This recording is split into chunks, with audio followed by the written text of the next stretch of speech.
guys, welcome back. It's Nick Green here again at J-Tech. Today I'm going to go over a few things with you on this 1998 Peterbilt here. It's got a C13 cat motor in it. What we're going to do is I'm going to point out a few parts for you, to describe where they're at, and explain what they do. So I'll get a little more in depth, and let's get started. Okay, so the first component I want to talk about is the aftercooler. As you can see here, the aftercooler is mounted to the front of the radiator. It essentially looks like another radiator, just a little bit smaller. So it's easy to see. It's right here. So essentially, what this component does is it removes the heat from compressed air from the turbo down here, and it recycles it back into the motor, which increases the motor's efficiency and power. So it's really important to have on a truck like this with heavy loads, you know, a lot of torque. So, all right, move on to the next thing. All right, moving on to the next thing. We're going to talk about the intake manifold. So if you want to come on in here. Now, technically, this here is the intake, and this is technically called an air cave and not a manifold. It's essentially the same thing. It serves the same purpose as an intake manifold, which would look a little different. It's just, you know, the air comes in from the induction system, you know, comes in through here, down into the motor, right? Gives the motor air to breathe to keep it alive, keep it moving. And that's basically it. You gotta have air to breathe. Okay, so we just talked about the intake manifold, so now let's talk about the exhaust manifold. Essentially what that is it's some pipes mounted on the side of the engine. You know, after the engine burns up the fuel, all the particulates in the exhaust leaves the exhaust manifold through the exhaust pipe, you know, out the tailpipe, and that's when you roll coal, as they say. So if you want to come in here, I'll show you where it's at. There's a rusty looking pipe that runs along the side of the block, right here. Right there, runs all this length. And that's it. So that's where the fumes come out, you know, after the fuel's all burned up in the engine and out the tailpipe. All right, on to the next thing. So we've come over here to the driver's side of the motor. If you come down here, I'll show you. This here is a fuel pump. You can see it right here. Now, the fuel pump, which is located behind the compressor and just near the fuel filter, obviously. Now, this is an integral part of this motor and most motors. If this goes out, you know, you're going to have catastrophic failure of the motor. You're not going to go anywhere. What this does essentially is, you know, take fuel from the tank and pumps it through the motor. It's go-go juice. Simple as that. Okay, if you happen to be looking for your serial number or model number of your engine, now on a cat engine, most of the time they're on a plate. This one here is located at the top of the engine. You can see the plate here. It'll have your serial number and your model number. But you kind of have to go looking for them. Not every engine is the same. It depends on the year it was manufactured, where it was manufactured. It could be anywhere. So you may have to look up in a system to try to find maybe where it's located, or you just have to get your hands dirty and crawl around and find it. All right, now I want to talk to you about a small but very important component of the motor. It's the crankcase breather. Now, the crankcase breather is exactly what it sounds like.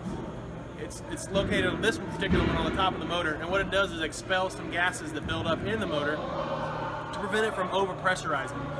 When an engine starts to overpressurize, that's when you start to blow seals and things start to let go.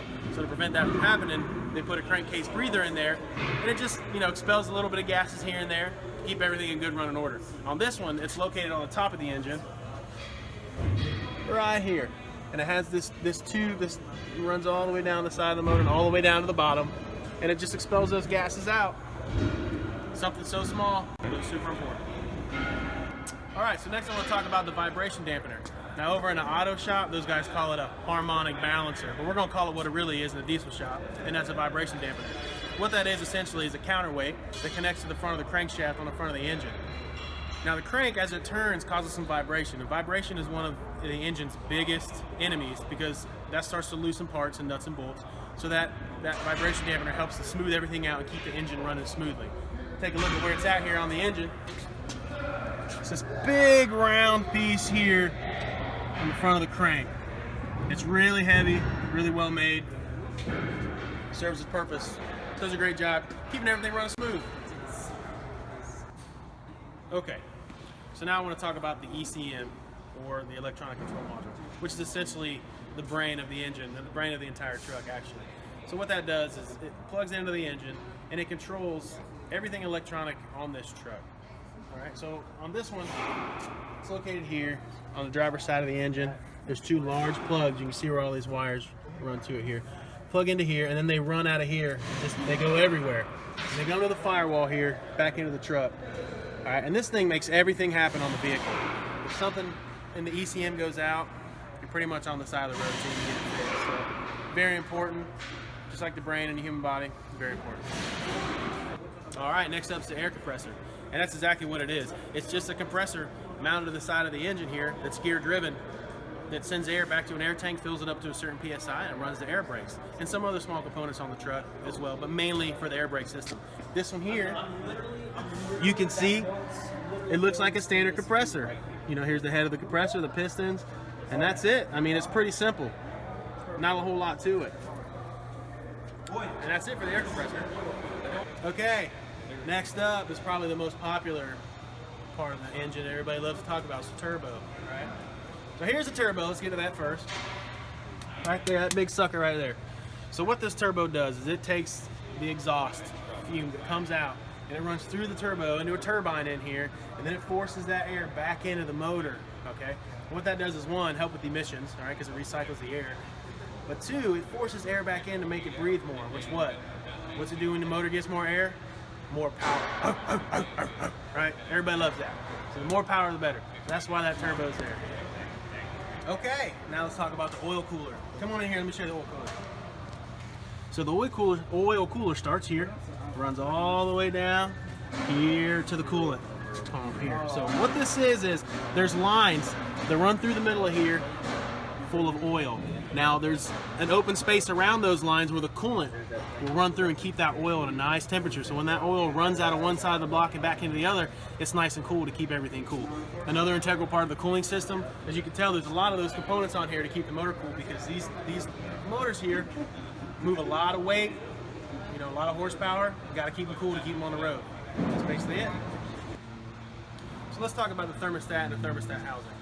So first off, thermostat basically, all right, gets its information from the ECM, which, if you remember, is the brain, okay? So the brain tells the thermostat, hey, the motor's running a little warm, let's cool it down. So what the thermostat does is it opens up and allows some more of that coolant to flow through, you know, cool down the engine. And if it's running the temperature, it'll hold that position and it'll run. So, you know, the ECM tells the thermostat, hey, this is how much or how little fluent or coolant we need to run through the motor. On this particular model, it's located, so here's the water pump. It's located right here above the water pump, which makes sense. The coolant pump, I'm sorry for you technicians out there. The coolant pump, you know, it flows through here, and the thermostat lets it know, hey, let's keep going what we got, or let's slow it down or speed it up. And that's essentially it. All right, next let's talk about this water pump, all right? For you mechanics, we're gonna call it water pump. For you technicians out there, the coolant pump. We know who you are.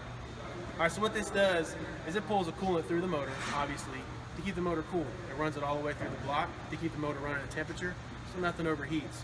You know, the motor starts to overheat, that's when you have failure, parts start to fail, and that's not good, especially on the road. So, if you take a look at this motor here, here's a coolant pump, all right?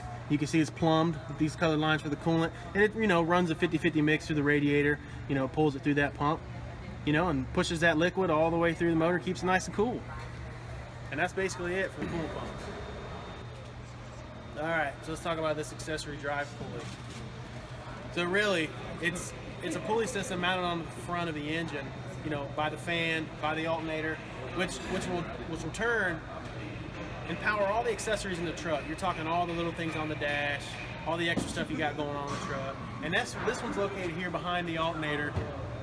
You can see it here.